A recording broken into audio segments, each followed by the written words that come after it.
Bonjour tout le monde, c'est Karine de chez Acaderm.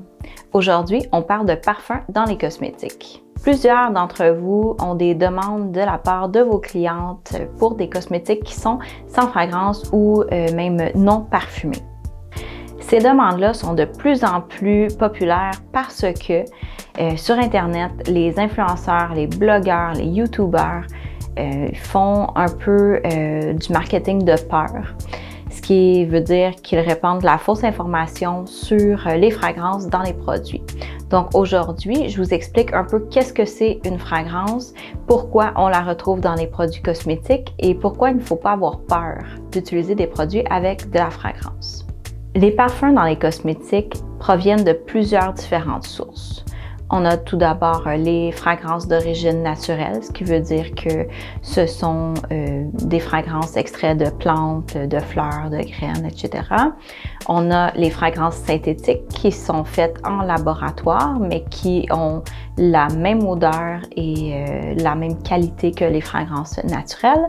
On a aussi les huiles essentielles qui servent notamment de parfum dans les formules, mais aussi on va retrouver des extraits. Donc souvent, vous allez voir par exemple extrait de réglisse dans une formule qui dit être non parfumée. Donc l'extrait de réglisse, lui, il a une forte odeur très agréable. Donc celui-ci va parfumer la formule. Saviez-vous qu'il y a la majorité des gens, on dira plus de 95% de la population, qui n'ont pas de problème à utiliser les produits cosmétiques contenant du parfum? Les grands manufacturiers de ce monde, les grandes compagnies cosmétiques font affaire avec des parfumeurs, des compagnies qui fabriquent des fragrances. Et toutes ces compagnies-là, en fait, en majorité, sont membres de l'IFRA. IFRA, ce que c'est International Fragrance Association, l'Association des fragrances internationales. L'IFRA a développé un code de pratique et de sécurité afin que les formulateurs puissent intégrer les parfums dans leurs formules sans aucun danger. L'IFRA base ses restrictions et ses recommandations sur les tests qui ont été faits par le RIFM, Research Institute of Fragrance Material. Donc, c'est une organisation à but non lucratif qui ont un panel de toxicologues, pharmaciens et dermatologues qui, eux, vont faire beaucoup de tests et de recherches sur justement le potentiel peut-être dangereux des fragrances et ceux-ci vont émettre des recommandations que l'IFRA va mettre en place dans ses codes de sécurité et de formulation pour que ensuite les manufacturiers cosmétiques n'aient aucun problème à formuler des formules qui sont sécuritaires pour la santé des consommateurs. Si la compagnie avec laquelle vous faites affaire pour vos soins en cabine et les produits revente fait partie des manufacturiers qui suivent les normes de l'IFRA, vous n'avez aucune inquiétude à vous faire, vos produits sont sécuritaires. On se demande pourquoi les formulateurs mettent des parfums dans leurs produits. Puis il y a plusieurs raisons à ça, mais selon moi, la plus importante, c'est pour l'expérience. Vous savez, quand vous vendez une crème à votre cliente ou vous lui faites essayer un échantillon, la première chose qu'elle va faire, elle va dévisser le pot puis elle va le sentir.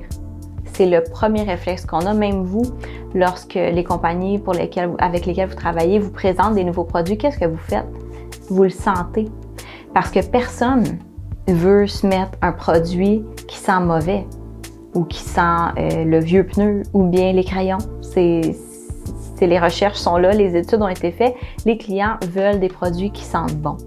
Donc, c'est pour ça que les formulateurs vont inclure des parfums dans leur formule. Puis vous savez, c'est très important. Maintenant, on essaie d'enlever les fragrances dans tout, mais ça, là, ça nous coupe d'avoir une belle expérience de consommateur, puis ça nous coupe aussi de souvenirs. Parce que souvenez-vous, les odeurs, c'est vraiment attaché à des souvenirs et à des actions. Donc, par exemple, pour plusieurs personnes, quand ils utilisent un produit qui est à base d'une fragrance un peu plus florale, ça va les ramener dans leur enfance, ça va sentir leur mère.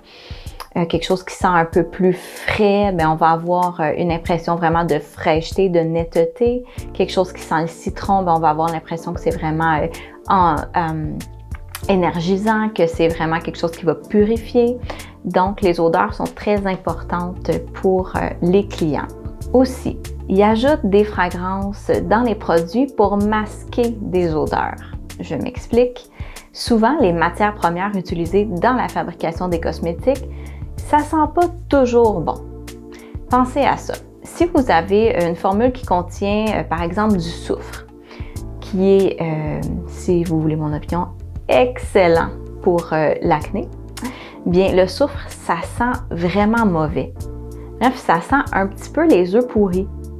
Donc, si vous voulez avoir des produits sans fragrance, mais que vous voulez avoir l'efficacité du soufre, bien, vous allez être obligé de vendre une crème ou même d'utiliser une crème qui sent les œufs pourris. C'est vraiment pas super attirant. Donc, voilà pourquoi on met des parfums dans les produits. J'ai une petite mise en garde à faire. Si vous voyez des produits qui sont sans parfum, sans fragrance, c'est parfois faux. Il y a du faux marketing qui est sur le marché parce que souvent les gens vont regarder la listing key dont j'ai parlé dans un précédent vidéo et vont voir que c'est inscrit parfum.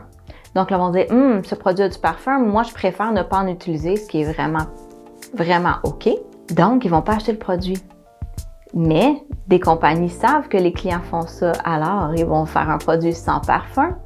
Mais en réalité, le produit est parfumé, mais avec des huiles essentielles, par exemple l'huile essentielle de lavande, de citron, de romarin, ou même avec des extraits naturels, comme j'ai parlé un petit peu plus tôt, l'extrait de réglisse qui sent super bon, qui sent sucré. Mais ces actifs-là contiennent tout autant d'allergènes que les parfums.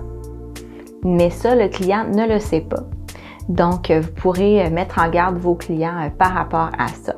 Et pour conclure cette vidéo, j'aimerais faire un petit bémol ici pour les gens qui ont vraiment des allergies aux fragrances, aux parfums, les gens qui ont des peaux, qui ont des pathologies. C'est important pour vous de ne pas utiliser des produits qui ont des fragrances ajoutées et ou des huiles essentielles parce que votre potentiel d'irritation est beaucoup plus élevé que la norme. Donc, pour tout le reste du monde, le plus de 95%, il n'y a aucun danger. Si vous l'aimez, votre produit qui a du parfum à l'intérieur, bien c'est parfait. Continuez de l'utiliser. Ça va faire que vous allez avoir du plaisir à faire votre routine beauté. Puis quand on a du plaisir à faire un geste beauté, bien, on est plus enclin à le faire.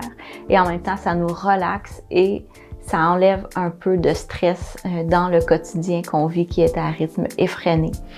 Donc, si ça peut vous procurer un moment de détente et de bien-être, en plus de conserver la santé de la peau, eh bien, pourquoi pas? Les fragrances, vous voyez, c'est vraiment pas dangereux.